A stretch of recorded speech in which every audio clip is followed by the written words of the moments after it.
दोस्तों नमस्कार। मैं डॉक्टर दिलीप सिंह बिष्ट। जैसे कि आप लोग जानते हैं कि पर्यावरण पर आज विश्व स्तर पर बहुत ध्यान दिया जा रहा है और यह एक ज्वलंत मुद्दा भी है, ज्वलंत समस्या भी है। लेकिन इस विषय में मैं थोड़ा सा आपको कुछ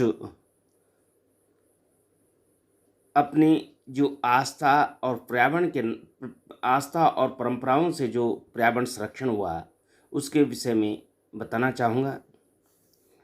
सभी लोग जानते हैं कि भारतीय संस्कृति में प्रकृति हमेशा से ही पूजना रही है। चाहे कांति प्राप्ति के लिए सूरज का पूजन हो या नारी को स्वामी की दीर्घायु का वरदान मांगना हो, या निर्धन को कुबेर बनने का स्वप्न, विद्यार्थी को विद्या प्राप्ति की कामना अथवा जीवन प्रदान करने वाली नदियों की उपासना हो, इन सब के उपाय हमारे वेदों में बताए गए हैं। वेदों में वर्णित नदी, सागर, सूर्य, चंद्र, जल और वायु हमारी आस्था के स्रोत रहे हैं। हमने तो वृक्षों से वरदान मांगना भी अपनी संस्कृति में समाहित किया है। वृक्षों का समय समय पर पूजन करके हम यश और कीर्ति के अनुगामी बनते हैं।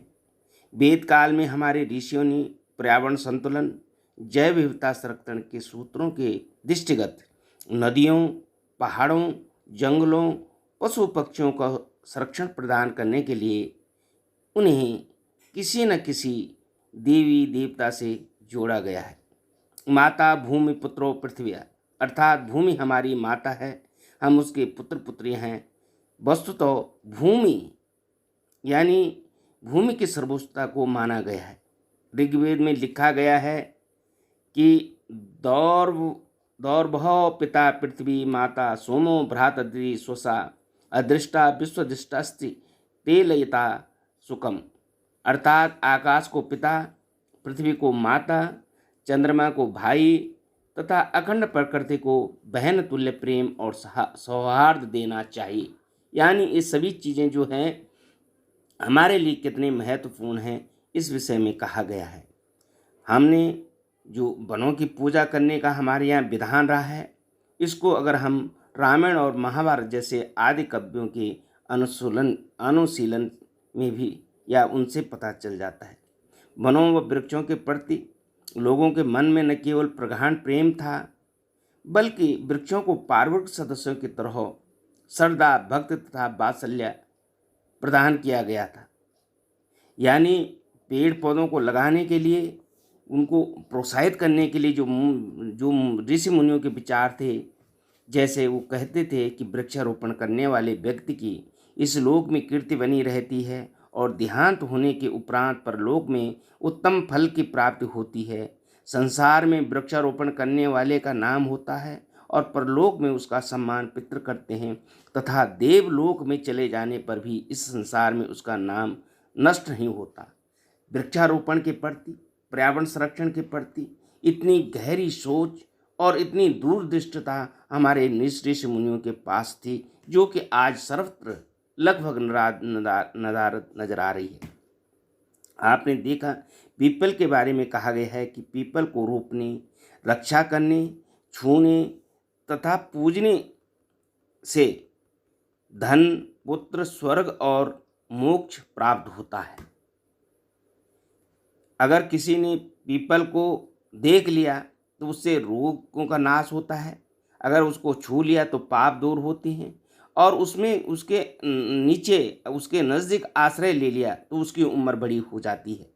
कहा भी गया है कि यम दिष्टा मुच्यते रोगे सत्पृष्टा पापे प्रमुचयनी यदाश्रय चिरंजीवी तम सर्वा नामहम।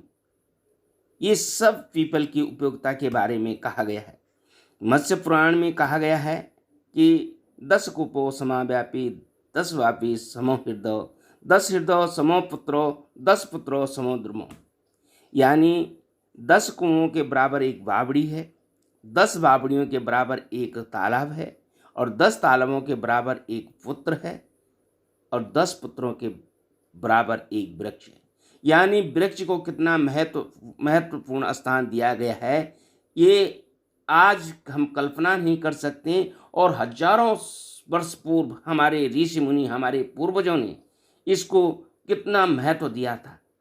और आपने देखा हो, यही कारण रहा है कि जो भी निसंतान दंपतियां रही हैं पहाड़ों में, उन्होंने पीपल का पेड़ लगाया है। पीपल के पेड़ लगाने के पीछे एक तो ये एक महत्वपूर्ण तथ्य है जिसको विज्ञान भी मानता है कि उसमें ऑक्सीजन का वो सबसे बड़ा भंडार है। दूसरा, उसकी उपयोगिता हर चीज में होती है, जन्म से लेकर मरण तक उसका काम हुआ आता है। और आपने देखा होगा कि जो दंपतियां उस पेड़ को लगा जाती हैं, हजारों वर्ष तक उनके नाम जीवित रहते हैं, वो अपना नाम यानी अमर कर देते हैं।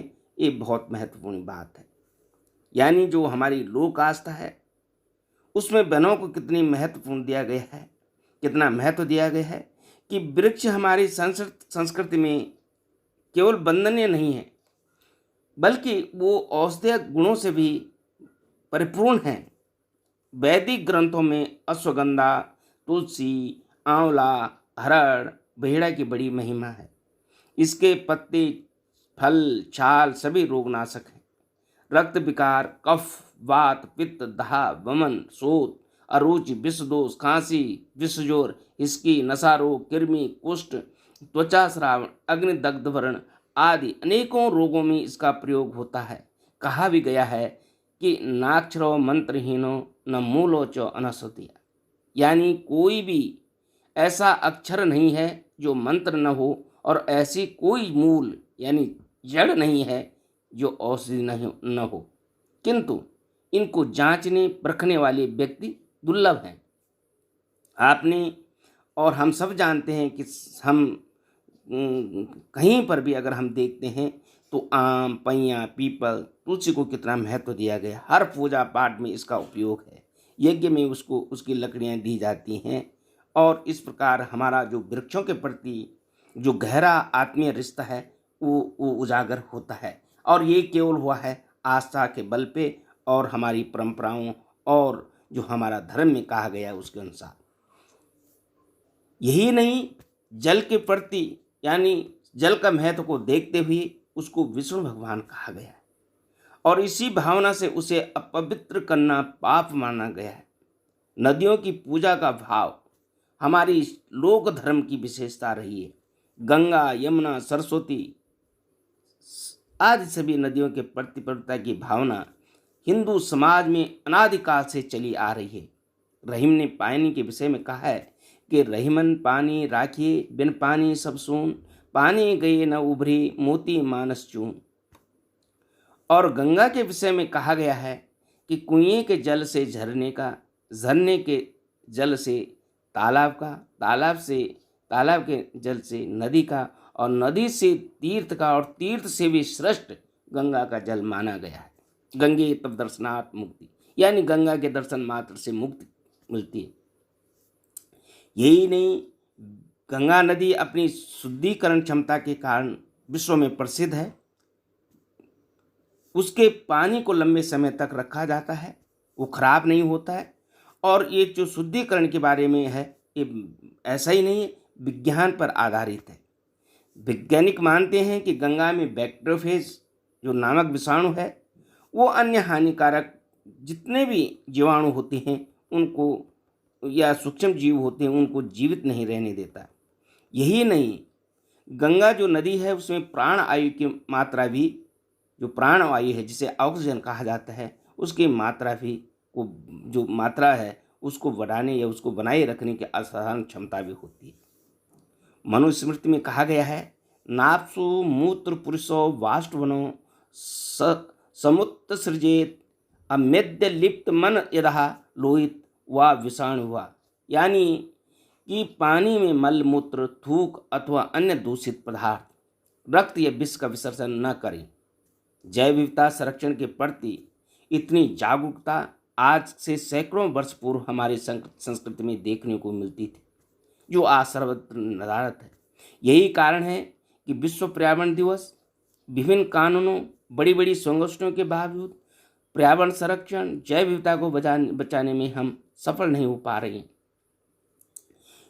आप देखते हैं कि प्रतिवर्ष जंगलों में आग लगाकर हम सैकड़ों जीव जंतुओं, पेड़ पौधों, सूक्ष्म से सूक्ष्म और विशालकाय जीवों के बच्चों से लेकर उन बड़े जीवों को भी क्या है खत्म कर देते हैं, लेकिन कानून कुछ नहीं कर पाता था। आखिर में क्या है, प्रकृति ही जो बरसात हो जाती है उसी के द्वारा क्या है जंगल बच सकते हैं। आप ये भी जानते हैं कि जो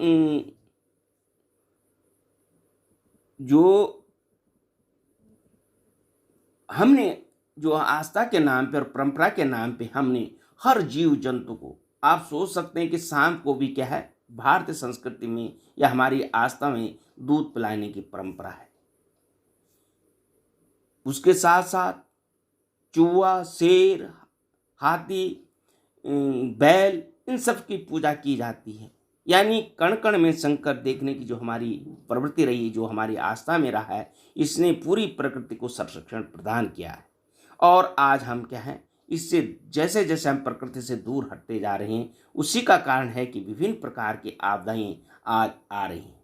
तो मेरा मानना है कि मेरा एक सोचना है कि इसके पीछे केवल आस्था और परंपराएं नहीं है, इसके पीछे वैज्ञानिक कारण रहा है। उन ऋषि मुनियों की जो दूरदृष्टता थी वो कितनी अच्छी थी, कितनी लंबी सोचते थे। उन्हें पता था कि पर्यावरण क्या है, जीवन के लिए, मनुष्य जीवन नहीं, जीवन के लिए, हर जीवन के लिए कितना महत्वपूर्ण है और इसका संरक्षण किया जाना आवश्यक है। इसलिए उन्होंने इन सारी चीज़ों को देवी देवताओं से जोड़ा गया। लेकिन आज हम आधुनिक समाज में जी रहे हैं, हमने हर चीज़ को रूढ़िवादी और क्या है दकिया सुनी कहकर उसको नकारा है, और उसके कारण आज हम देख रहे हैं कि नदियाँ, सारे गंदे नाले नदियों में बहा जाते हैं, प्रकृति को हम नुकसान पहुंचा रहे हैं। और जब आपदाएं आते हैं तो हम उसको प्राकृतिक आपदाएं कहते हैं, जबकि वो स्वयं हमारे द्वारा उसको छेड़छाड़ के कारण उसको किया जाता रहा है। मेरा ये मानना है कि आपदाएं आती हैं, प्राकृतिक आपदाएं होती हैं, लेकिन इसके बावजूद उनको बढ़ाने में, यानी प्राकृतिक आपदाओं को रोका नहीं जा सकता, लेकिन उनको कम अवसर किया जा सकता है, कंट्रोल किया जा सकता है अगर उसमें छेड़छाड़ कम की जाए। तो यही कारण है कि हमें पर्यावरण संरक्षण के लिए जो हमारी आस्था परंपराओं में दिया गया था उस पर भी सोचना होगा, गौर करना होगा, चिंतन करना होगा, प्रकृति की ओर लौटना होगा, तभी हम प्रकृति को बचा सकते हैं। अंत में मैं यही कहूँगा, स्वस्त्र मानुष्याभ्यम ऊर्ध्वम जिकात भेषजम समनो अस्तित्वपदे सम चतुष्पदे ओम शांति शांति शांति। यानी सभी मनुष्य समृद्ध हों, सभी वनस्पतियाँ और जीव जंतु फलें फूलें, सभी मनुष्यों में सद्भावना हो, सभी जीव जंतुओं में परस्पर प्रेम हो, हर तरफ शांति शांति और शांति हो। इसके लिए सरकार के साथ साथ जन सहभागिता का होना आवश्यक है, तभी जल, जंगल और जमीन जन जन को सुख और शांति दे सकते हैं। यही मेरा संदेश है। धन्यवाद, नमस्कार, जय हिंद, जय भारत, वंदे मातरम।